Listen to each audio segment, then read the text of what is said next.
This is a little convoluted, so I apologize in advance. Last week we were talking about the birds who don't make it. And then in that same conversation, you also said there isn't really a destination. So I'm just kind of curious. I don't even really know what my true question is, but I guess I'm just curious, like, is there an aim? If there is no destination, then is there really such a thing as making it? And what is making it on a path like this?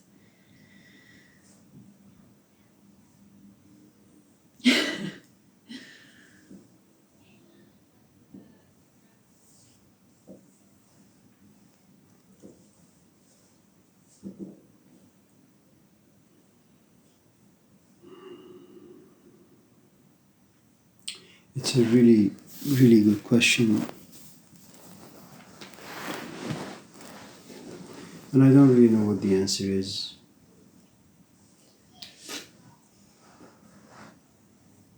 I could give you a relatively flippant bumper sticker, new age guru answer like that. I suppose the goal is being mindful, being aware, living in the moment, living in the present, but these are just ridiculous and childish things to say.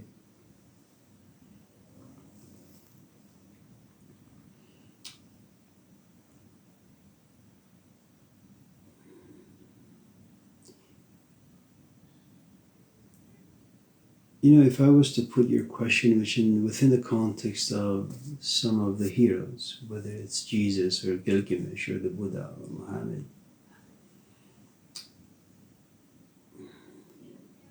I suppose it begins with a sense of confusion, you know,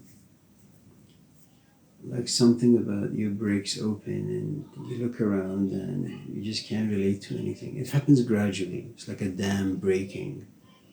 You know, it's a small crack, then it gets bigger and bigger, and then you have water seeping from this, and they're droplets.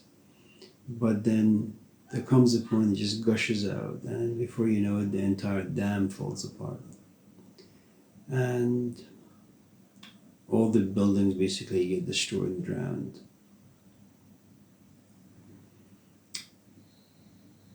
And so, as your life begins to fall apart, and it can fall apart in two ways.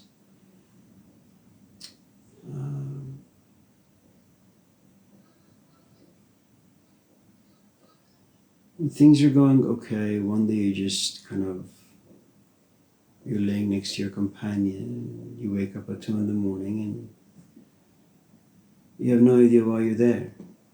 And it's never happened before. And you happen to be, I don't know, 35, 36. And you have a relatively comfortable life. And it has to be a comfortable life. You know, you can't begin to ask those questions if, you know, you can't make rent, or your relationship is abusive, or it's just dead, or, you know, your life is just not functioning well. You know, your life is going forward like a very fine-tuned engine. There's nothing wrong with it. It's just that everything looks good on the outside, and just one night you wake up and you have no idea why you're just not feeling well.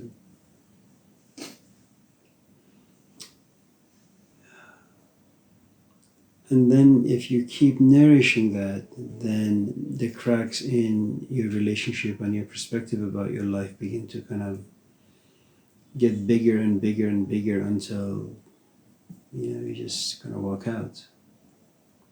The other is, which happens to, I think, most of us, is that you read a book, you go to a workshop, or you go to a church and someone is giving a sermon, or the book happens to be really interesting.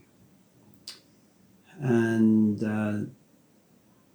you know, the book tells you, like, I don't know, something about the spiritual quest, I suppose, so self-knowledge, or understanding yourself better, or how to become happy. And so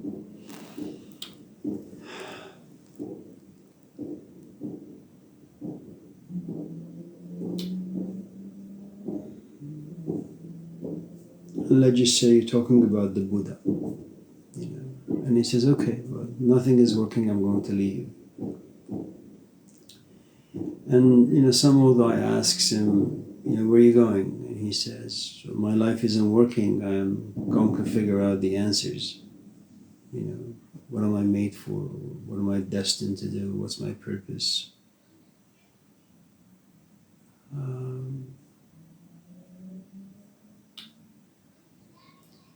And the guy says, you know, well, if you knock on that door over there, there's a guy that has all the answers.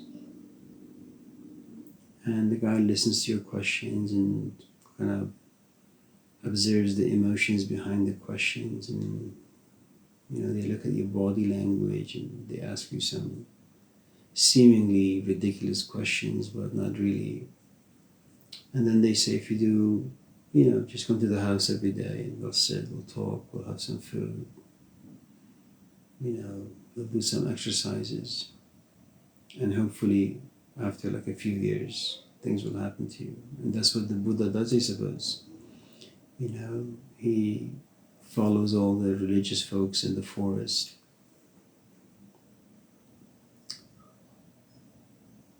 And there comes a point after 9, 10, 15, 20 years where something about him opens up and he understands. And in some sense, I suppose you could say that he has reached the destination, whatever that may mean, you know. I'm not quite sure what people mean by enlightenment. I'm not sure what they mean by nirvana. But something about him had changed. And you would think that he'd be okay after having reached the destination, whatever it may be. But he's not completely happy or satisfied. He goes back to the very people, you know, he considered to be his teachers or his friends. And he tells them that they're wrong. You know, why do you need to do that? I mean, you wanted, so to speak, enlightenment, and you received it. So what do you care what other people are doing? But it seems as if something has shifted. Your destination is no longer about fasting and praying and destroying your body, finding inner silence. You know, perhaps you've done all of those things and something about you has changed and you've understood a few things, but it's not enough. It seems as if, you know, this process that's taking place is pushing you to all of a sudden be for other people. And all along you thought that the task is really just to get to know yourself. And then you can rest, you can find Sabbath. And in some ways, I suppose, you know, it's accurate because something about you now for the first time in your life is crystallized. You have understood, you know, it's like an anchor. It doesn't matter where you go. You're not going to go very far from what you have found. And even if in physical life you were to make mistakes, small or big, that anchor is not going to go away. You always know when the center is and you can always go back to it. Not without pain or struggle, but you know it's there. But you realize that you no longer really need to fast or pray. You need to kind of communicate or share what lives inside you now with other people. And you do. You know, you find people who are interested. You find people who are interesting. But even founding, you realize it's not really the destination. It's trying to make sure that I suppose they understand. And language, you realize, is a very tricky thing because for the past 20, 30, 40 years, all these people have been using different dictionaries to find the meaning to specific words. And what you're trying to do really is to destroy their dictionary, destroy the definitions that they have gotten from dictionaries. And you want them to read your dictionary and find and accept the meaning that you will give them. And I suppose there is really, no one knows, what it is that people are looking for. And I don't think really there is an end.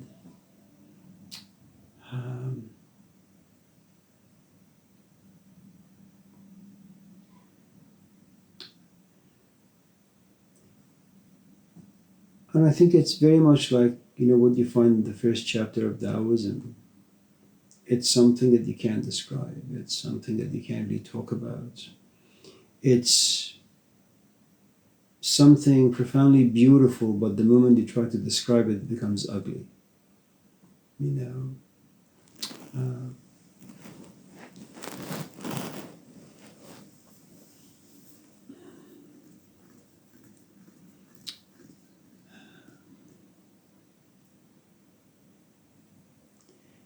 And it's a curious thing, the sort of shifts that go through you. First, you're profoundly selfish, you're closed off because you have lost everything, simply because you wanted to find out who you are. And the idea of who you are is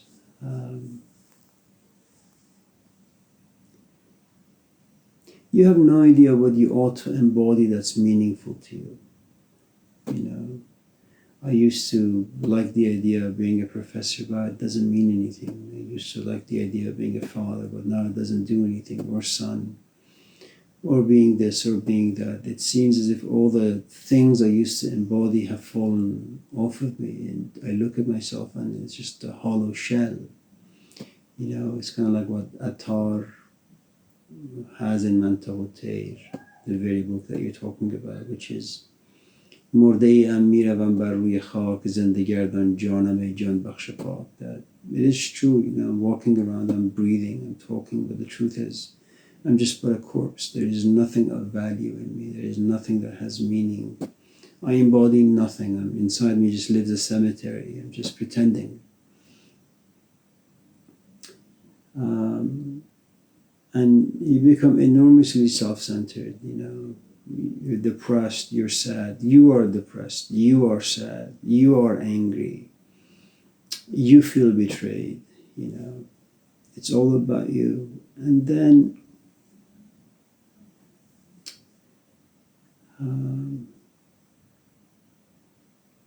little by little you begin to understand. I can't give you cliches as to what it is that you understand.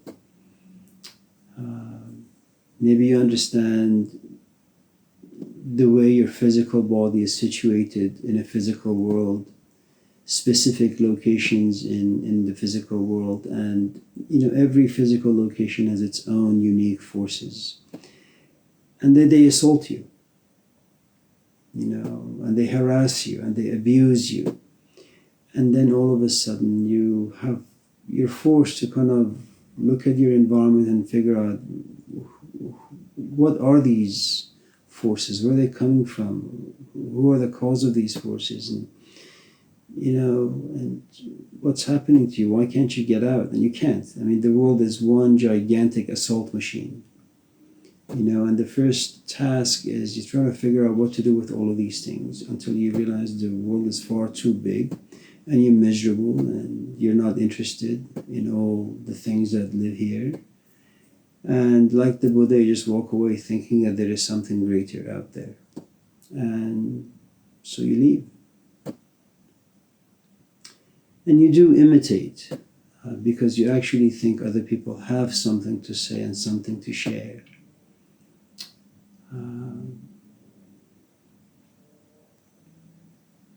And sometimes, I watch YouTube and somebody's wearing this white outfit and they have a great looking beard and a long hair, and they look quite serene, and to be honest, I sometimes envy and I'm jealous of them. They really look good. And then you look at them and you say, well, they embody these qualities, they're very calm, collected, articulate, this and that, and I want to be like that.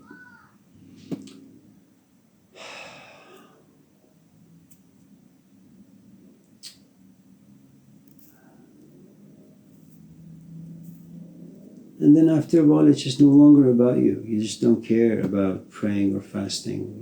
You kind of, it's like the two of you driving here, or the three of you, sitting together. You talk about some of the questions that are haunting you from the inside. And maybe that's really it. Figuring out what your questions are, what moves you, what you're passionate about, and finding someone to break bread with. Maybe that's basically it. And I think the bigger your questions are, the deeper the roots are, it'll be difficult to find people with whom you can share those deep-rooted issues.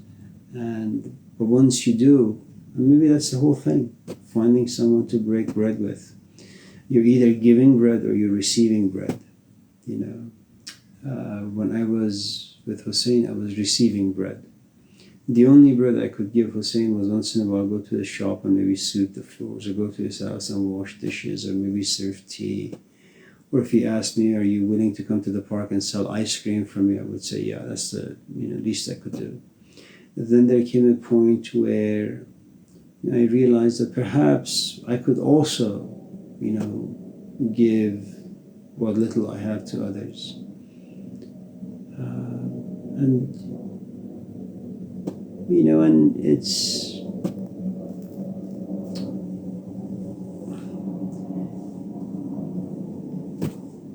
it's a thing that comes to, I think, all of us, that after a while you just kind of get exhausted and you realize that it's really no longer about giving bread or receiving bread. You just want to be left alone for the most part. You've paid your dues. And I suppose the point I'm trying to make, as you move from one stage to another, the destination changes, and it's very much like a relationship where you're alone. The destination is you want to find someone, then you find them. Then the destination is getting to know them. Then all of a sudden you realize, well, you love them. Then the next destination, are they mature enough to commit? Then you want to get married. Then the destination is to maybe having children. Then you raise them. Then you look at the husband and the wife. You realize, well, it's all good, but I just, want to be left alone for a while. And then you get older, and then you get sicker, and then all of a sudden you say, well, I'm glad that I didn't divorce, because now he or she is taking me to Kaiser on a daily basis. And then comes a point where you're sick, too sick, and the only thing that really you're intimate with is pain. No one can reach you, not your parents, not your children, not your wife or husband, and then that's the next stage, to understand how to live with pain.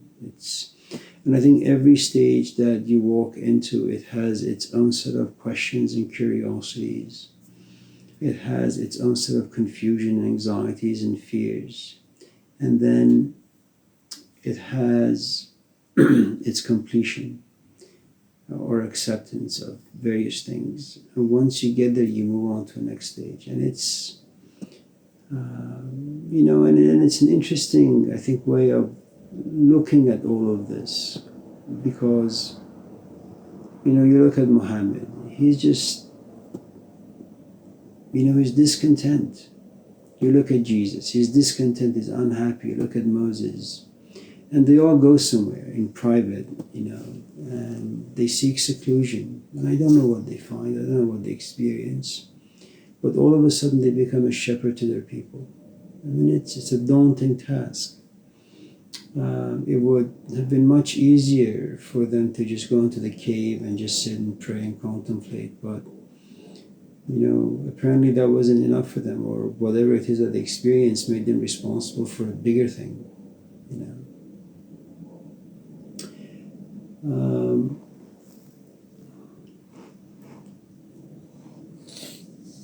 In some ways,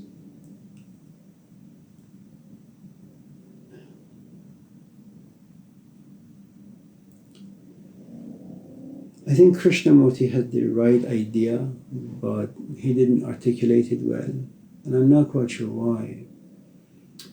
You know what Krishnamurti does is that he is like a vacuum cleaner, you know, in the sense that when you look at people, you know, all of us, what do we have? Well, we have our cultures, we have our personal histories, we have our beliefs, we have our hurts and wounds and memories. And all these things create assumptions. They create purpose, they create meaning and relevance. You know, in some sense, they create a self or an I. So he comes in and he destroys all of it. You know, belief is bad, culture is bad, tradition is bad, everything you touch really is bad. And I don't think that all the literature I've read about Krishnamurti, all the talks I've heard of him, he has never mentioned depression. I don't think he ever has, you know. And this was the 80s, maybe the word depression didn't exist at this time, I don't really know. But when you remove all the beliefs, if that's the purpose, you know, you're left with nothing. You know, it's really quite dark in there, inside you. And somehow you have to wait and wait and wait and wait. But he wouldn't use that language because for him, there is no soul, there is no God, there is no this, there is no that. And maybe he used that language because he didn't want to create any images for people. He wanted them to live in darkness, you know. And if you live in the darkness long enough and you have the stamina, and if you're lucky, then something about you just explodes and you understand. You know, it's kind of like that book, Betty Eadie, Embraced by the Light. You know, all of us, you know, have surgeries or get sick once in a while. You know, and she had some religious sensibilities. She goes in for a routine, you know, relatively simple surgery, and it becomes complicated, and she has a near-death experience. And she has all these visions, and they're amazing. You know, they're really, really amazing. Do you know how many people, like, sit and plan out their spiritual life? That I'm going to pray from 9 to 12, then I'm going to fast from 12 to 5, then I'm going to sit this way from 7 to 9. Nothing. And for her, everything changed. Yeah. So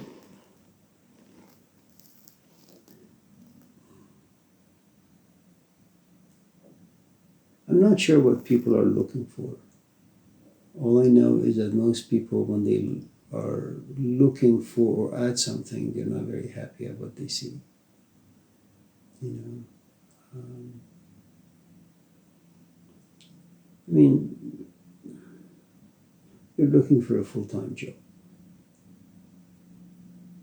Well, that's your destination, let's just say. And it is your destination because there is something about the concept of a full-time tenure-track position that's beautiful. It has healthcare, it has stability, it has a regular, you know, continuous salary. You have students, you have an office, you belong to, it's basically a cult, you know, some college or some division.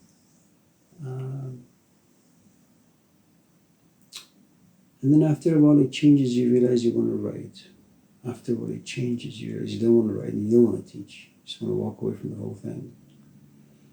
And it's a very elusive thing. And I think some people are lucky enough to be content with whatever it is that they find on this path.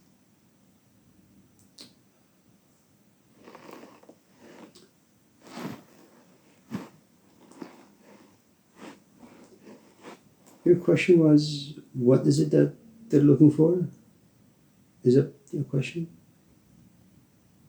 don't know if I had a very clear question. Yeah, I don't think I have the ability to hear things clearly. No, I'm pretty sure it was my fault. I just wasn't really sure where I was heading, but it was somewhere in the vicinity of, yeah, what is making it look like if there is no real direction, end goal.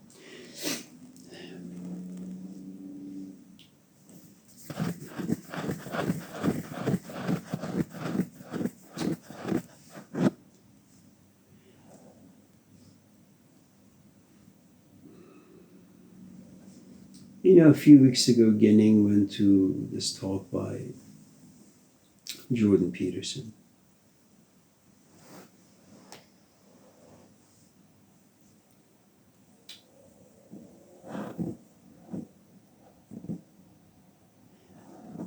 I don't think you go for the talk. I think you go for Jordan Peterson. I think there is something about him, there is something about his facial expression, there is something about his voice, there is something about the way he speaks, something about the way he strings ideas together, the way he's animated. Maybe even he's open enough, comfortable enough, and where he's on the stage and he starts weeping, which he does quite often these days. And all these components create a sense of, he becomes a very attractive man. His race goes out the window, skin color goes out the window, age goes out the window, and he embodies, as you said, he embodies this thing called beauty. And you find yourself, slowly gravitating towards him. And so every talk he has, you buy the ticket and you go. And if someone was to ask you, well, why do you go to his talks? What is he talking about? That's true. What is he talking about? I don't really know what he's talking about. Most often he makes no sense. Most often I don't even understand what he's saying, but I keep going. And you go there and you've been going there for all these years. You have no idea what he's talking about. Yeah, I really don't know what he's talking about. Well, what is it doing for you? Is it making your life better? Well, I guess in some ways it's making my life better. In many ways it's making my life worse. So if you go there and you listen to him, you come out miserable and it impacts your life in a negative way, why do you go there? I said, well, I don't really know, but I like going there. Well, what's wrong with you? You say you go there, you don't really listen. If you do, you can't really understand it. If you understand, you can't really apply. It came out of your mouth that it just makes you miserable. Why do you go? And you hope, I guess, you just hope that whatever lives inside, whether your hero is Eckhart Tolle or Sadhguru or Thich Nhat Hanh or Johnny Terry, whoever, William Lester, that if you're attracted to any of these people, you're really hoping that some of the stuff that lives inside them can kind of come out and find a place inside you.